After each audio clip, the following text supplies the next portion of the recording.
Hello everyone, मेरा नाम है प्रशांत सिंह और मैं स्वागत करता हूं आप सबका दक्षिणा ई क्लासरूम प्लेटफॉर्म पे। तो गाइस, आज हम डिस्कस करने वाले हैं is matter around the sphere का लेक्चर नंबर 6। लेक्चर नंबर 5 में हम देख रहे थे कोलाइड्स के कंपोनेंट्स, राइट। किसके देख रहे थे? कोलाइड्स के कंपोनेंट। हमने कोलाइड्स की सारी प्रॉपर्टीज पढ़ी थी, है ना, कि एक हेट्रोजीनियस मिक्सचर होता है, इसमें पार्टिकल साइज 1 नैनोमीटर से 1000 नैनोमीटर के बीच में होता है। पार्टिकल साइज को बहुत ही पावरफुल माइक्रोस्कोप से देखा जा सकता है। इसे फिल्ट्रेशन या सेडिमेंटेशन टेक्निक से सेपरेट नहीं कर सकते। फिल्ट्रेशन या सेडिमेंटेशन टेक्निक से सेपरेट नहीं कर सकते। उसके अलावा हमने देखा था कि इसको सेपरेट करने के लिए हम सेंट्रीफ्यूगेशन का यूज करते हैं। किसका यूज करते हैं? सेंट्रीफ्यूगेशन का, है ना, सेंट्रीफ्यूगेशन का यूज करते हैं। फिर हमने बात की थी, है ना, टिंडल इफेक्ट की और ब्राउनियन मोशन की। टिंडल इफेक्ट की और ब्राउनियन मोशन की, Tyndall effect and Brownian motion की बात करी थी, ठीक है, कि क्या होता है। ये भी आपको कोलाइड्स की प्रॉपर्टीज थी। फिर हमने देखा था components of colloids. Components of colloids, components of colloids. अगर आपसे पूछा जाए कोलाइड्स के कंपोनेंट कौन कौन से हैं तो कोलाइड्स के दो कंपोनेंट हैं, one is dispersed phase and other is dispersion medium. Dispersed phase and dispersion medium, ये सब पिछली क्लास में हमने डिस्कस किया था। डिस्पर्स्ड फेज क्या था? जिसमें आपका जो आपका लेसर अमाउंट में, कोलाइडल सॉल्यूशन में जो आपका लेसर अमाउंट में होता है वो क्या होता है? Dispersed phase, right. क्या होता है? लेसर अमाउंट में होता है। किसमें होता है? लेसर अमाउंट में होता है, लेसर अमाउंट में होता है। जैसे आपका सॉल्यूशन में सॉल्यूट होता था, लेसर अमाउंट में होता था, वैसे यहाँ पे आपका डिस्पर्स्ड फेज है, क्या है? लेसर अमाउंट में होता है, ठीक है। सेकंड था आपका डिस्पर्सन मीडियम। क्या था? Dispersion medium. ये वो होता था जो आपका लार्जर अमाउंट में होता था, जो लार्जर अमाउंट में होता था, ग्रेटर अमाउंट में होता था, लार्जर अमाउंट में होता था। किसमें होता था? लार्जर अमाउंट में। अब मैंने आपको बोला था कि डिस्पर्स्ड फेज जो आपका सॉलिड लिक्विड गैस तीनों ही हो सकते हैं, है ना, ये तीनों ही हो सकता है। आपका सॉलिड लिक्विड गैस और ये भी सॉलिड लिक्विड गैस तीनों ही हो सकता है, ठीक है। Solid liquid gas, solid liquid gas, ये सॉलिड भी हो सकता है, लिक्विड भी हो सकता है और गैस भी हो सकता है, राइट। उसी तरीके से डिस्पर्स्ड फेज भी आपका सॉलिड भी हो सकता है, लिक्विड भी हो सकता है और गैस भी हो सकता है। सॉलिड लिक्विड गैस ये तीनों ही हो सकते हैं, ठीक है। सॉलिड भी हो सकता है, लिक्विड भी हो सकता है और गैस भी हो सकते हैं। इसी आधार पे, है ना, हमने ये dispersion medium, sorry dispersion medium, dispersion medium.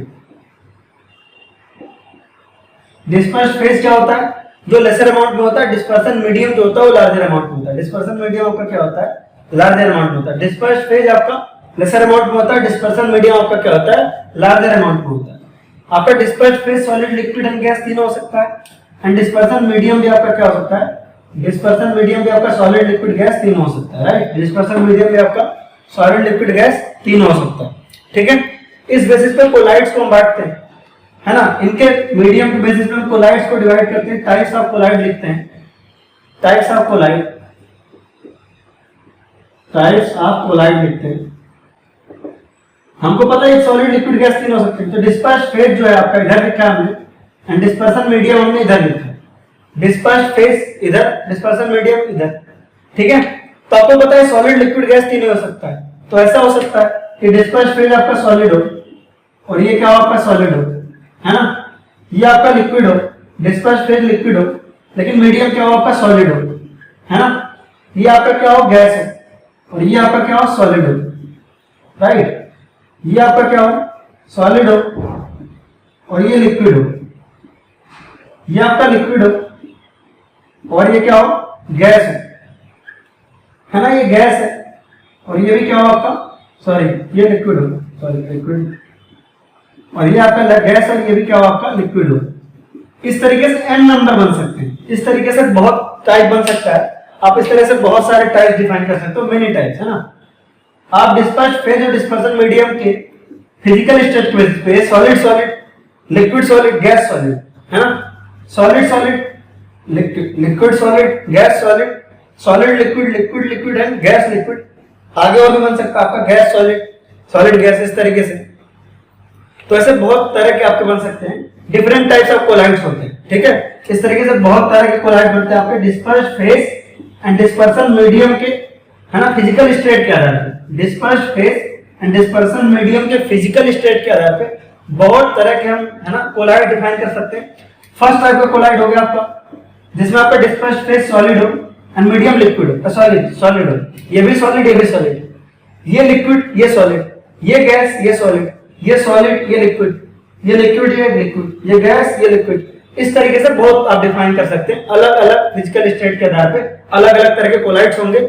आपके एनसीईआरटी में एक चार्ट भी है इस पे, उसको आपको याद रखना है विथ एग्जांपल्स। आपको इसके एग्जांपल्स भी याद रखने हैं, विथ एग्जांपल्स याद रखने हैं, सारे तो नहीं लेकिन कुछ कुछ एग्जांपल्स आप इसके याद रखें। फ्यू एग्जांपल्स आपको मेमोराइज करके रखने हैं, ये बोर्ड एग्जाम के लिए जरूरी है ना। फ्यू एग्जांपल्स आप क्या करें, मेमोराइज कर लें, ये बोर्ड एग्जाम के लिए जरूरी है। जेईई नीट के पर्पस से इतना ज्यादा जरूरी नहीं है, आपसे नहीं पूछा जाएगा।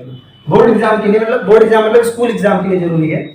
आप उसके एग्जांपल से एक दो याद रखो, आपके एनसीईआरटी में चार्ट है उससे आप एग्जांपल इसके याद रखो कि सॉलिड का एग्जांपल कौन सा है, लिक्विड सॉलिड का एग्जांपल कौन सा है, गैस सॉलिड का एग्जांपल कौन सा है। इसको आप अपने एनसीईआरटी में भी चार्ट है, आप कोई भी रेफरेंस बुक यूज करते होगे उसमें भी चार्ट होगा, उससे आप इनके एग्जांपल्स याद रखो, राइट। स्कूल एग्जाम के लिए जरूरी है, JEE NEET point of view से कॉन्सेप्ट के हिसाब से इंपॉर्टेंट नहीं है, ठीक है। तो टाइप्स ऑफ कोलाइड आपका मीडियम के हिसाब से solid, liquid solid, gas solid liquid, इस आधार पे बहुत तरह के आपके कोलाइड बन सकते हैं और सबके एग्जांपल का एक चार्ट एनसीईआरटी में दिया हुआ है। आप उसके साथ एग्जांपल के साथ इसको क्या करें, याद रखें, थोड़ा सा उसको आप ध्यान रखें, ठीक है। चलिए, क्योंकि स्कूल एग्जाम के लिए जरूरी है, ठीक है। नेक्स्ट है आपका सस्पेंशन, और हम पढ़ेंगे सस्पेंशन के बारे में। सस्पेंशन क्या होता है?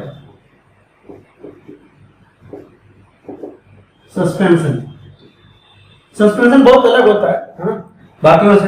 सस्पेंशन आपका क्या है, ये हेट्रोजीनियस मिक्सचर है। क्या है? Heterogeneous mixture. सस्पेंशन आपका क्या है? Heterogeneous mixture. पहला चीज क्या आपने पढ़ा इसके बारे में कि एक हेट्रोजीनियस मिक्सचर है। क्या है? Heterogeneous mixture. पहली बात क्या पढ़ी हमने कि ये हेट्रोजीनियस मिक्सचर है। इसमें बात करें पार्टिकल साइज की, ठीक है। पार्टिकल साइज की बात करें तो ग्रेटर देन 1000 नैनोमीटर था। 1000 नैनोमीटर से ज्यादा होता है, काफी ज्यादा, ग्रेटर देन 1000 नैनोमीटर होता है। 1 नैनोमीटर से कम सॉल्यूशन होता है। 1 नैनोमीटर से 1000 नैनोमीटर के बीच में कोलाइड्स होता है। एंड पार्टिकल साइज सस्पेंशन की बात करें तो 1000 नैनोमीटर से ऊपर होता है। ये नंगी आंखों से नेकेड आई से हम इसको देख सकते हैं, विजिबल है ना, visible from naked eyes. Naked eye से क्या होता है? विजिबल होता है ना। नेकेड आई अगर हम नंगी आंखों से देखें तो हमें इसके पार्टिकल दिखाई देंगे। लाइक सैंड इन वाटर को देखो, अगर आप वाटर में सैंड डालते हो तो आपको दिखता है, नहीं दिखता है? बिल्कुल दिखता है। वो पार्टिकल्स आपको इजीली विजिबल होते हैं, है ना। अगर आप सैंड को या स्टोन को या क्ले को, मिट्टी को, है ना, क्ले को अगर आप इसमें डालोगे, ठीक है, तो वो पार्टिकल आपको विजिबल होंगे। क्या होंगे? ये पार्टिकल विजिबल होंगे। आपने सैंड को वाटर में डाला है या आपने क्ले को वाटर में डाला है तो ये पार्टिकल क्या होंगे? विजिबल होंगे। विजिबल होंगे इट मींस विजिबिलिटी इसकी रहती है, अच्छा खासा बड़ा साइज होता है। और इसी की वजह से इसको हम सेपरेट कर सकते हैं यूजिंग ऑर्डिनरी मेथड, है ना। सिंपल मेथड से हम इसको सेपरेट कर सकते हैं। Separated by, can be separated by ordinary method. Normal method से भी सेपरेट हो जाता है। जैसे सेडिमेंटेशन हो जाएगा, जैसे आपका क्या हो सकता है? सेडिमेंटेशन हो सकता है। सेडिमेंटेशन पार्टिकल इसके क्या होते हैं? सेटल डाउन होते हैं। सेडिमेंटेशन पार्टिकल क्या होते हैं? सेटल डाउन होते हैं। जैसे आप सैंड इन वाटर का मिक्सचर रखे हो इस तरीके से, ठीक है, आप घंटे 2 घंटे के लिए इसको छोड़ के चले जाओ तो सैंड क्या होगा? सैंड पार्टिकल नीचे से बैठ जाएगा, नीचे जम जाएगा। बस इसको सेपरेट कर लो, पानी को बाहर निकाल लो, सैंड नीचे पड़ा रह जाएगा।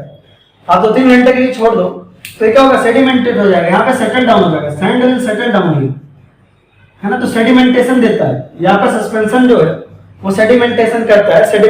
सेडिमेंटेशन के थ्रू सेपरेट हो सकता है क्योंकि सैंड पार्टिकल क्या होते हैं? सेटल डाउन हो जाते हैं, पानी ऊपर ही रह जाता है। 2-4 घंटे के लिए आप छोड़ दो, सैंड बिल्कुल नीचे आ जाएगा, सेटल हो जाएगा नीचे। फिर आप पानी ऊपर से निकाल लो, this process is called as sedimentation, ठीक है। ये सेपरेशन की एक टेक्निक है, हम सेपरेशन में भी इसको पढ़ेंगे। ये सेटल डाउन हो गया आपका, ठीक है। चलिए, आप फिल्टर पेपर का भी यूज करके इसको कर सकते हो। फिल्टर पेपर भी यूज कर सकते हो। फिल्टर पेपर करोगे आप यूज, है ना, आपका फिल्टर पेपर है सपोज, फिल्टर पेपर पे आपने इसको रखा, मान लीजिए सैंड इन वाटर का मिक्सचर आपने फिल्टर पेपर के रास्ते गुजारा, ठीक है, सैंड प्लस वाटर है, ठीक है, होगा क्या, वाटर तो आपका निकल आएगा, फिल्टर पेपर को पास कर जाएगा, वाटर निकल आएगा, वाटर आपका फिल्टर पेपर क्या करेगा, पास कर जाएगा, लेकिन सैंड जो है वो ऊपर ही बना रहेगा, सैंड क्या होगा, वो ऊपर ही बना रहेगा, ऊपर ही हो जाएगा। इस तरीके से भी आप सेपरेट कर सकते हैं यूजिंग फिल्टर पेपर। तो suspension can be separated by normal techniques, है ना, suspension can be separated by normal techniques. तो सस्पेंशन क्या था आपका, एक हेटेरोजेनियस मिक्सचर है, क्या है, हेटेरोजेनियस मिक्सचर है, इसमें पार्टिकल साइज आपका क्या होता है, 1000 नैनोमीटर से ऊपर होता है ना, 1000 नैनोमीटर से क्या होता है, ज्यादा होता है, 1000 नैनोमीटर से ज्यादा होता है। ये नेकेड आई से विजिबल होता है ना, नंगी आंखों से देखा जा सकता है, क्योंकि पार्टिकल साइज अच्छा खासा बड़ा है। ऑर्डिनरी मेथड से सेपरेट भी हो सकता है, सेडिमेंटेशन से भी हो सकता है, पार्टिकल क्योंकि सेटल डाउन होते हैं। हम फिल्टर पेपर भी यूज कर सकते हैं, क्या यूज कर सकते हैं, फिल्टर पेपर गाइस, है ना। फिल्टर पेपर अगर आप रखोगे तो वाटर तो पास हो जाएगा, लेकिन सैंड पार्टिकल ऊपर फिल्टर पेपर पे जमे रहेंगे, इसको इस तरह से भी हम सेपरेट कर सकते हैं, राइट। तो आसान था। देखो डिफरेंसेस तो बहुत सारे हैं, मैंने आपको सॉल्यूशन, कोलाइड्स और सस्पेंशन के बहुत सारे आपको बता दिए हैं पैरामीटर्स, जिसके बेसिस पे आप इनको अलग अलग कर सकते हो। लेकिन अगर नॉर्मल कंपैरिजन करना हो, बहुत सारे पैरामीटर बताएं, लेकिन बेसिक डिफरेंस क्या है, बेसिक डिफरेंस क्या है, अगर मैं आपसे बोलूं सॉल्यूशन में, इधर आपने लिखा सॉल्यूशन, इधर लिखा आपने कोलाइड्स, और इधर लिखा आपने सस्पेंशन, इधर आपने लिखा suspension, solution, colloids and suspension, solution, colloids and suspension, ठीक है। ध्यान देंगे, बेसिक डिफरेंस ही देख रहे हैं, बाकी हमने बहुत डिटेल में इनको अलग अलग देखा है। एक चार्ट के लिए आप जितने पैरामीटर हो सकते हो उतने लिखो, लेकिन मैं आपको बेसिक डिफरेंस बता देता हूं। सॉल्यूशन कैसा होता है आपका, होमोजेनियस मिक्सचर होता है, क्या होता है, होमोजेनियस होता है। वहीं पे कोलाइड्स क्या होते हैं आपके, हेटेरोजेनियस मिक्सचर होते हैं, क्या होते हैं, हेटेरोजेनियस मिक्सचर होते हैं, हेटेरोजेनियस मिक्सचर होते हैं, ठीक है। सस्पेंशन आपके क्या होते हैं, हेटेरोजेनियस मिक्सचर होते हैं, हेटेरोजेनियस मिक्सचर होते हैं,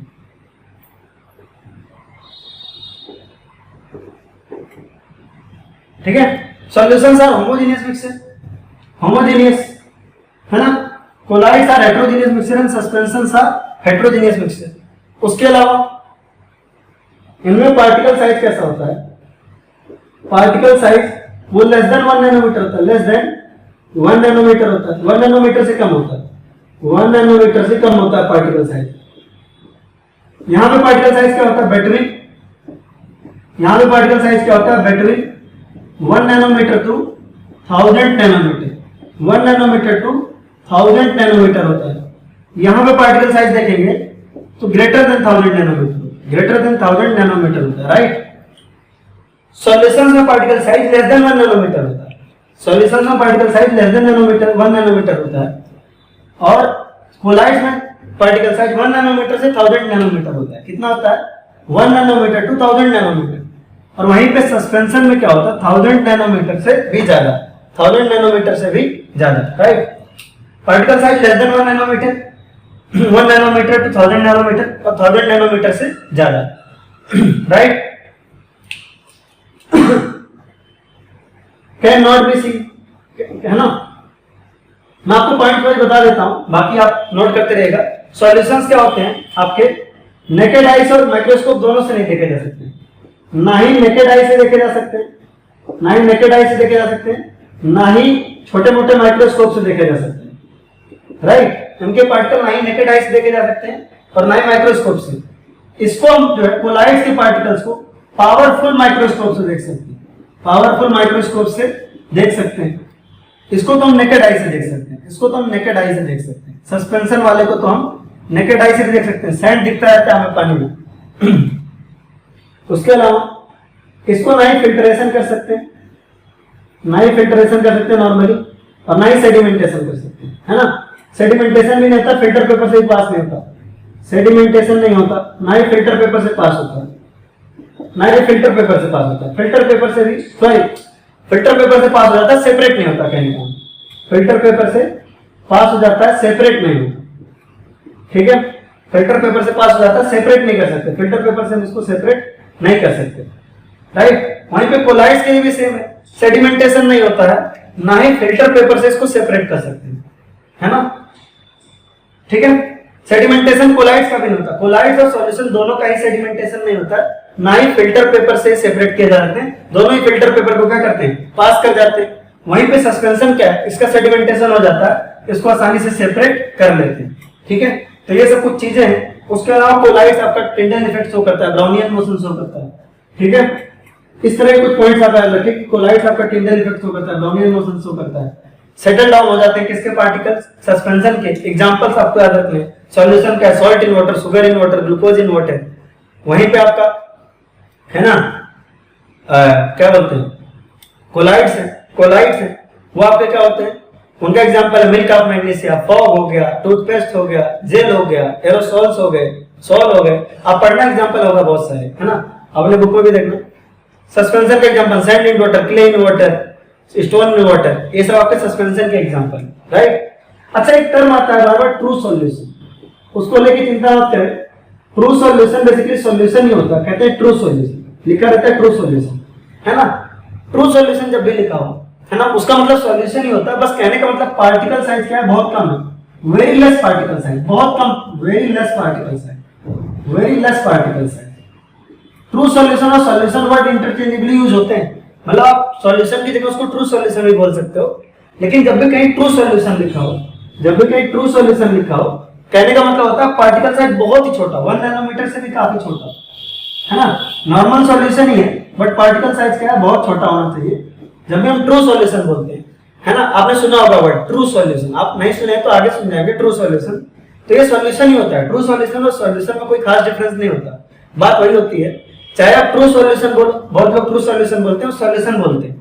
ट्रू सॉल्यूशन का मतलब होता है कि बहुत ज्यादा छोटे पार्टिकल, बहुत ज्यादा, बिल्कुल, है ना, बिल्कुल इनविजिबल, माइक्रोस्कोप से भी आपको दिखाई नहीं देंगे, माइक्रोस्कोप से भी दिखाई नहीं देंगे। ट्रू सॉल्यूशन का मतलब होता है बहुत ही स्मॉल, है ना, साइज पार्टिकल्स, राइट। अगर आपके मिक्सर में है, जैसे पानी में बहुत ज्यादा स्मॉल पार्टिकल है, नमक बहुत ज्यादा स्मॉल हो जाता है, तो उसे ट्रू सॉल्यूशन बोलते हैं। जब भी कहीं ट्रू सॉल्यूशन लिखा हो, कहने का मतलब है कि वो सॉल्यूशन ही कहना चाह रहा है। इसका मतलब क्या कहना चाह रहा है, वो सॉल्यूशन ही कहना चाह रहा है, बस इस बात पे जोर दे रहा है कि पार्टिकल साइज बहुत स्मॉल है, राइट। तो ट्रू सॉल्यूशन और सॉल्यूशन में कोई खास डिफरेंस नहीं है। चलिए नेक्स्ट, है ना, टॉपिक लास्ट है लेकिन बड़ा टॉपिक है सेपरेशन टेक्निक। सेपरेशन की बहुत सारी टेक्निक पढ़नी है, मतलब अलग करने की, पृथक्करण कहते हैं इसको, सेपरेशन टेक्निक्स, मतलब मिक्सचर को सेपरेट कैसे करते हैं। Separation techniques for different types of mixtures, for different types of mixtures, for different types of mixtures. कैसे सेपरेट करते हैं डिफरेंट टाइप ऑफ मिक्सचर्स को, separation techniques for different types of mixtures, है ना। कैसे सेपरेट करेंगे डिफरेंट टाइप ऑफ मिक्सचर्स को, है ना। सेपरेशन टेक्निक कि कैसे आप इसको सेपरेट कर सकते हैं। इसके बहुत सारे तरीके, कुछ हमें पहले से मालूम, कुछ हमें पहले से मालूम है। अलग अलग मिक्सचर्स को कैसे सेपरेट करें, इसका टेक्निक हमें बहुत पहले से कुछ कुछ मालूम है। जैसे हैंड पिकिंग, आपको पता है हैंड पिकिंग करते हैं। हैंड पिकिंग क्या होता है आपका, हाथ से, है ना, हाथ से अलग करना, हैंड पिकिंग, हाथ से अलग कर देना। जैसे अब मान लो सैंड है और स्टोन, सैंड और स्टोन का मिक्सचर है ना। आपके जो ग्रेन्स होते हैं, सैंड स्टोन का मिक्सचर है ना, ग्रेन्स होते हैं, ग्रेन्स में भी पार्टिकल्स होते हैं ना, बड़े बड़े ग्रेन्स के साथ स्टोन होते हैं, इंप्योरिटी होती है, ठीक है। क्या ग्रेन्स आपके जो होते हैं उसमें इंसेक्ट भी होते हैं, कुछ कुछ ग्रेन्स में आपके इंसेक्ट भी होते हैं।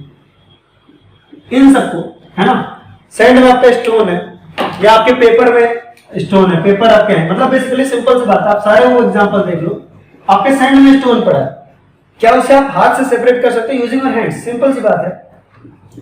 सैंड पार्टिकल है छोटे छोटे, सैंड पार्टिकल है छोटे छोटे, इसमें स्टोन है आपका, ऐसे स्टोन है, तो you can simply separate them using hand picking, by hand picking technique. इसका आप क्या कर सकते हो, हैंड पिकिंग कर सकते हो। इसका आप क्या कर सकते हो, सिंपल हैंड पिकिंग कर सकते हो,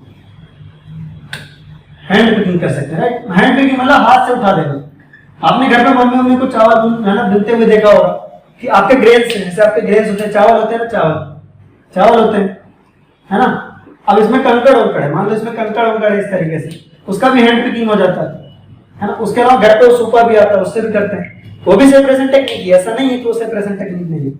हैंड पिकिंग उसका आप हैंड पिकिंग कर सकते हो डेफिनेटली। स्टोन है कोई तो उसको आप हैंड से हटा सकते हो। तो कोई भी सिंपल सी बात है, अगर साइज डिफरेंस ज्यादा है, आपको क्लियरली विजिबल है, तो हैंड पिकिंग कहाँ कहाँ यूज करेंगे, तो कॉमन सेंस की बात है। इसको तो आप कॉमन सेंस से बता सकते हो कि सीधी सी बात है कि जैसे मान लो, है ना, सिंपल समझो, मान लो आप बागीचे में गए, कभी आंधी आई बागीचे में गए, है ना।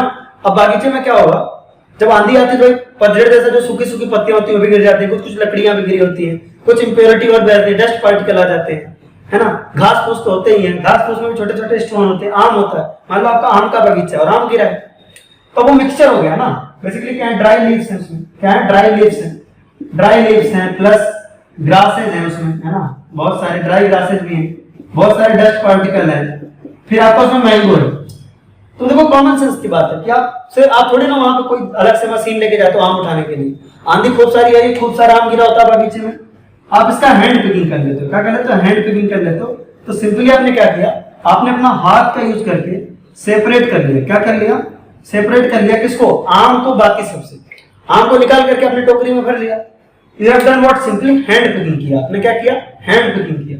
तो hand picking is very simple, it is based on our common sense कि भाई साइज डिफरेंस ज्यादा है तो हैंड पिकिंग तब यूज करेंगे जब साइज डिफरेंस ज्यादा हो, इजीली विजिबल हो। साइज डिफरेंस ज्यादा होने का भी नहीं, इजीली विजिबल हो, बेसिकली हमें क्लियरली पता चल जाए। तो कॉमन सेंस की बात है कि सैंड और स्टोन में स्टोन हम आसानी से सेपरेट कर सकते हैं, इन मिक्सचर में से हम आम आसानी से सेपरेट कर सकते हैं, ग्रेन और स्टोन में से स्टोन आसानी से सेपरेट कर सकते हैं। बहुत सिंपल सी बात है। ऐसी जगह पे हम क्या यूज करेंगे, हैंड पिकिंग यूज करेंगे। क्या यूज करेंगे, हैंड पिकिंग यूज करेंगे, राइट। फिर सेकंड टेक्निक हमारा क्या है, मैग्नेटिक सेपरेशन। क्या है, मैग्नेटिक सेपरेशन। मैग्नेटिक सेपरेशन, ठीक है, देखेंगे मैग्नेटिक सेपरेशन। मैग्नेटिक सेपरेशन, अब मैग्नेटिक सेपरेशन कैसा है, मान लीजिए कि आपको बिल्कुल चूरन है ना, पाउडर के फॉर्म में, मान लो पाउडर के फॉर्म में पार्टिकल्स है, मैं छोटा छोटा बना देता हूं। मान लो कि एक पाउडर ये वाला है, इस तरीके से, और इसमें एक दूसरा पाउडर हमने मिक्स किया, उसके पार्टिकल को मैं ब्लू में दिखाता हूं ताकि बस अलग अलग आपको दिखे, लेकिन आपको इजीली नहीं दिख रहा। बिल्कुल पिसा हुआ पाउडर है, एक दूसरे में मिक्स कर दिया, बिल्कुल पिसा हुआ पाउडर है, एक दूसरे में मिक्स कर दिया, ठीक है। मान लिया कि ये जो ब्लैक वाला है वो मैग्नेटिक है, ब्लैक वाला क्या मैग्नेटिक है, यानी मैग्नेट के प्रति क्या हो जाएगा, अट्रैक्ट हो जाएगा। ब्लैक वाला क्या है, मैग्नेट के प्रति क्या हो जाएगा, अट्रैक्ट हो जाएगा, मैग्नेट को देखते ही अट्रैक्ट हो जाएगा। और वहीं पे क्या है आपका नॉन मैग्नेटिक है, क्या आपका ब्लू वाला क्या है, नॉन मैग्नेटिक है, यानी मैग्नेट को उसका कोई असर नहीं पड़ेगा। फॉर एग्जांपल आयरन कैसा होता है, आयरन चुंबक में चिपकता है या नहीं चिपकता, चिपकता है। तो आयरन पाउडर मान लो डस्ट पाउडर है, आयरन का पाउडर है, बिल्कुल माइन्यूट पाउडर है, आयरन का पाउडर है और डस्ट का पाउडर है, आयरन का पाउडर है और डस्ट का पाउडर है। फॉर एग्जांपल आयरन का पाउडर है और डस्ट का पाउडर है, दोनों है, आयरन पाउडर है, डस्ट पाउडर है, आपने दोनों को मिला दिया, बिल्कुल माइन्यूट, बहुत छोटे छोटे, बहुत छोटे छोटे, बिल्कुल एकदम जीरो साइज के पार्टिकल है, आप उसको सेपरेट नॉर्मली नहीं कर सकते। आयरन और डस्ट इस तरह का मिक्सचर है। तो आप क्या करोगे, आप मैग्नेटिक सेपरेशन में क्या करोगे, आप यहां से आयरन ले जाओगे ना, आप सॉरी चुंबक ले जाओगे, यहां से एक मैग्नेट ले जाओगे, मैग्नेट इसके ऊपर से पास करोगे, क्या पास करोगे, मैग्नेट पास करोगे। आप इसके ऊपर से क्या करोगे, मैग्नेट पास करोगे, इसमें मैग्नेट ले आओगे।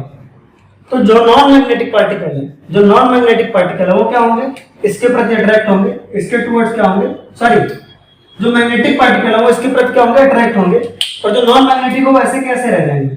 तो जो लोहे वाला आपका पाउडर है, जो है ना मैग्नेटिक पाउडर है, वो क्या होगा, इसकी तरफ अट्रैक्ट होगा, मैग्नेटिक वाले क्या होंगे, इसकी तरफ अट्रैक्ट होगा और इस पे चिपक जाएंगे, ठीक है। तो फाइनली क्या होगा, आपने इसके ऊपर से पूरा सा मैग्नेट पास किया, बड़ा सा मैग्नेट पास किया, मान लीजिए एक आपने मैग्नेट पास किया इसके ऊपर से, तो होगा क्या, बाद में मिक्सचर कैसा दिखेगा, ये जो आपका डिब्बा है इसमें ब्लू ब्लू वाले रह जाएंगे, केवल डिब्बे में कौन रह जाएगा, केवल ब्लू वाले। क्यों, क्योंकि वो नॉन मैग्नेटिक है, वो क्या है, नॉन मैग्नेटिक है, मैग्नेट को देख के उन्हें कुछ नहीं होता, मैग्नेट को देख के उन्हें कुछ नहीं होता, वो स्टैंड डिस्टेंस बने रहते हैं, मैग्नेट में अट्रैक्ट नहीं होंगे। आपने इसके ऊपर से क्या किया, मैग्नेट पास कर दिया, मैग्नेट पास कर दिया, तो जो आपका मैग्नेट होगा उसके ऊपर ऐसे देखो, जो आयरन के पार्टिकल्स होंगे वैसे चिपके रहेंगे, मैग्नेटिक पार्टिकल कैसे रहेंगे, इसके ऊपर चिपक जाएंगे इस तरीके से, और देखो सेपरेट हो गया। तो आपने क्या किया, आपने बेसिकली क्या किया, पहले मिक्सचर था आयरन का और डस्ट पार्टिकल का, पहले क्या था, मिक्सचर था किसका किसका, आयरन का और डस्ट पार्टिकल का, मिक्सचर था किसका, आयरन का और डस्ट पार्टिकल का। आपने इसके ऊपर से मैग्नेट पास किया, क्या किया, मैग्नेट पास किया। जब आपने इसके ऊपर से मैग्नेट पास किया तो आपको ऐसा ऑब्जर्वेशन मिला जब आपने इसके ऊपर से मैग्नेट पास किया तो आपने देखा कि ये पार्टिकल क्या है, मैग्नेट के ऊपर चिपक गए। जो मैग्नेटिक पार्टिकल्स थे, जो आयरन था, आयरन और डस्ट में मैग्नेटिक कौन है, आयरन। तो जो मैग्नेटिक पार्टिकल है, यानी इस केस में आयरन जो है वो मैग्नेट के ऊपर चिपक जाएगा और नॉन मैग्नेटिक पार्टिकल ऐसे ही रह जाएंगे, है ना। नॉन मैग्नेटिक पार्टिकल इधर रह जाएंगे आपके, नॉन मैग्नेटिक पार्टिकल, और जो आपका मैग्नेटिक पार्टिकल है चिपक जाएगा इसके ऊपर। मैग्नेटिक पार्टिकल है तो चिपक जाएगा इसके ऊपर।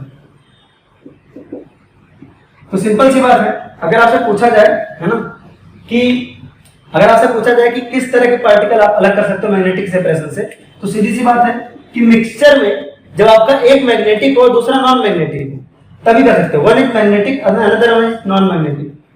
One is magnetic and other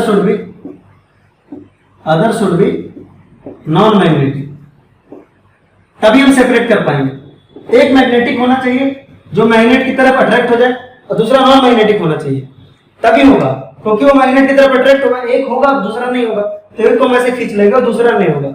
लेकिन अगर दोनों हो जाते तो तब तो सेपरेट नहीं कर पाते, क्योंकि दोनों चिपक जाते।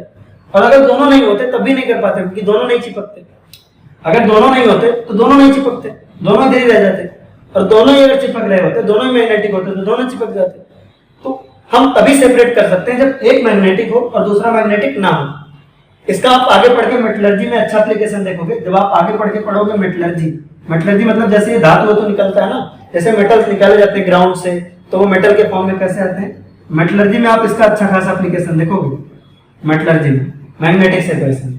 ठीक है, सेपरेशन टेक्निक आपका हैंड पिकिंग हो गया, मैग्नेटिक सेपरेशन हो गया। थर्ड है आपका ग्रेविटी सेपरेशन। ग्रेविटी सेपरेशन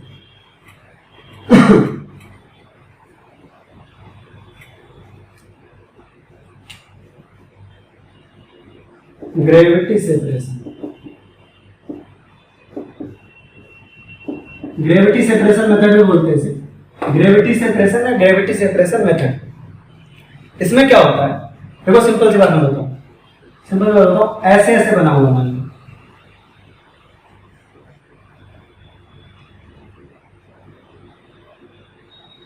समझना, ठीक है। इस तरह से कुछ सीढ़ियों जैसा बना हुआ।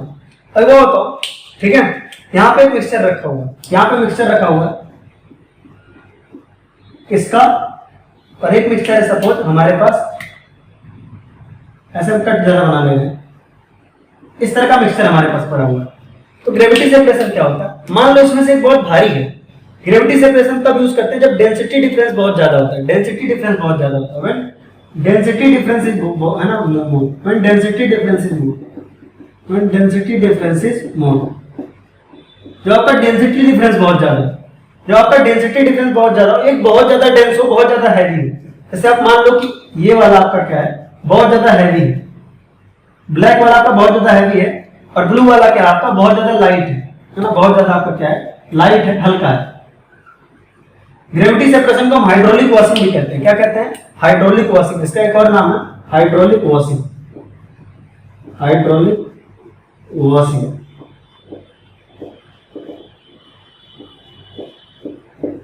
ठीक है, तो देखो आपका एक हैवी पार्टिकल, एक आपका लाइटर पार्टिकल, एक आपका हैवी पार्टिकल, एक आपका लाइटर पार्टिकल है। ग्रेविटी सेपरेशन या हाइड्रोलिक वॉशिंग, ग्रेविटी सेपरेशन को हम हाइड्रोलिक वॉशिंग भी कहते हैं। क्या कहते हैं, हाइड्रोलिक वॉशिंग। ग्रेविटी सेपरेशन को हम हाइड्रोलिक वॉशिंग भी कहते हैं। क्यों कहते हैं हाइड्रोलिक वॉशिंग, है ना, क्योंकि क्या होगा आपका ये तब यूज होता है, पहले तो ये तब यूज होता है जब डेंसिटी डिफरेंस बहुत ज्यादा हो। दो पार्टिकल जो आपका मिक्सचर है, ये आपका मिक्सचर है, इनको सेपरेट करना है, इनको सेपरेट करना, अलग अलग करना है, अलग अलग करना है। तो ये तभी यूज होगा ग्रेविटी सेपरेशन जब डेंसिटी डिफरेंस बहुत ज्यादा होगा, एक बहुत हैवी हो और एक बहुत हल्का हो। तो करते क्या है इस पे, एक लाइट पार्टिकल, एक हैवी पार्टिकल, ठीक है। तो हम यहां से क्या करते हैं, पानी का वो मारते हैं, स्प्रे मारते हैं, पानी का स्प्रे मारते हैं। वाटर का क्या करते हैं, स्प्रे मारते हैं, वाटर स्प्रे करते हैं, थोड़ा सा तेज से वाटर स्प्रे करते हैं। वाटर स्प्रे करेंगे तो जो लाइटर पार्टिकल होंगे, ब्लू वाले पार्टिकल लाइटर थे, ब्लू वाले पार्टिकल घूम करके इधर आ जाएंगे, क्योंकि वो रुकेंगे नहीं, पानी के साथ तेजी से बह जाएंगे। लाइटर पार्टिकल इधर आ जाएंगे, लाइटर पार्टिकल इधर आ जाएंगे। पानी के साथ क्या होगा, देखो एक हैवियर और एक लाइट वेट है, एक हैवियर एक लाइट वेट है, तो पानी का स्प्रे मारते हैं। पानी का स्प्रे मारेंगे तो दूर पहुंच जाएगा, जो लाइटर होगा, जो हल्का होगा दूर चला जाएगा, जो भारी होगा जिसका वेट ज्यादा होगा वो थोड़ा दूर नहीं जाएगा। जो हैवियर होगा, हैवी वाले इधर ही फंस जाएंगे। ऐसा स्ट्रक्चर होता है, ये हैवियर वाले इधर फंस जाएंगे, हैवियर वाले इधर फंस जाएंगे, इस तरीके से यहाँ फंस जाएंगे, दूर नहीं जाएंगे, ठीक है। वहीं पे लाइटर पार्टिकल्स क्या होंगे, दूर चले जाएंगे। तो हम क्या करते हैं मिक्सचर में, है ना, तो इसको ग्रेविटी सेपरेशन बोलते हैं या हाइड्रोलिक वॉशिंग बोलते हैं। ग्रेविटी सेपरेशन बोलते हैं, हाइड्रोलिक वॉशिंग बोलते हैं। ये तब यूज करते हैं जब डेंसिटी डिफरेंस बहुत ज्यादा हो, जब डेंसिटी का डिफरेंस बहुत ज्यादा हो, एक बहुत हैवी हो, एक बहुत हल्का हो, एक बहुत हैवी हो, एक बहुत हल्का हो, है ना। तो हम क्या करते हैं, स्प्रे मारते हैं, पानी का स्प्रे मारते हैं, पानी का स्प्रे मारते हैं, ठीक है। तो होता क्या, जो हैवियर पार्टिकल है वो इधर ही रह जाता है, हैवियर पार्टिकल है वो इधर ही रह जाता है ना। हैवियर पार्टिकल है जो इधर ही रह जाता है, और जो लाइटर पार्टिकल है वो बह के दूर चला जाता है, वो बह के दूर चला जाता है, ठीक है। तो दिस टाइप ऑफ सेपरेशन क्या होगा, सिंपल सी बात है यार, बहुत सिंपल सी बात है। आप यहाँ पे पानी का स्प्रे मार रहे हो, पानी इस तरह से बहता हुआ चला आएगा, पानी इस तरह से बहता हुआ चला आएगा, इस तरीके से। तो पानी के साथ जो लाइटर पार्टिकल है वो दूर तक आएंगे, लाइटर पार्टिकल दूर तक आएंगे, लेकिन हैवियर पार्टिकल यही रुक जाएंगे। हैवियर पार्टिकल क्या होंगे, इधर ही रुक जाएंगे, इधर ही रुक जाएंगे, ऐसे। तो हैवियर पार्टिकल इधर ही रुक गए, ठीक है। This type of separation is called as gravity separation. इसका भी मेटलर्जी में यूज है, काफी यूज है, मेटलर्जी में काफी काम आएगा। आप जब पढ़ोगे तो आपका ग्रेविटी है ना, ग्रेविटी सेपरेशन आपको याद आएगा जब आप 12th की मेटलर्जी पढ़ोगे। 12th क्लास में सीधा यही चीज 12th क्लास में है सीधा, ठीक है। तो आप पढ़ोगे तो आपको समझ में आएगा, ठीक है गाइस। तो बस आप वैसे भी देखो आप यार कि आप कार वार पे आपके धूल जमे होते हो, क्या करते हो, आप पानी का स्प्रे तो मारते हो, धूल उड़ जाता है, कार थोड़ी ना उड़ती है, वो भी ग्रेविटी सेपरेशन ही तो है। मान लो कि दोनों का मास अलग अलग नहीं होता, तो स्प्रे मारने से कार भी उड़ जाती, धूल भी उड़ जाता है। आपका कार होता है, कार होता है, मान लो इसके ऊपर धूल जमा होती है, आप उस पर स्प्रे मार देते हो, वाटर के स्प्रे मारते हो ना खूब तेज से, तो धूल उड़ जाती है, धूल पानी के साथ निकल जाती है, क्यों, क्योंकि वो लाइटर होती है। कार एचटी जैसे ही रहता है, कार तो काफी भारी है, बहुत ज्यादा डिफरेंस हो गया, ठीक है। तो ये भी आपका कहीं ना कहीं ग्रेविटी सेपरेशन पे बेस्ड है ना, धूल आपका पानी के साथ चला जाता है और कार उधर की उधर ही रह जाती है ना। चलो ठीक है, हम मिलेंगे नेक्स्ट लेक्चर में। तो आई होप आज का लेक्चर आपको समझ में आया होगा। अच्छे से पढ़ाई करें guys, take care, tata, bye bye.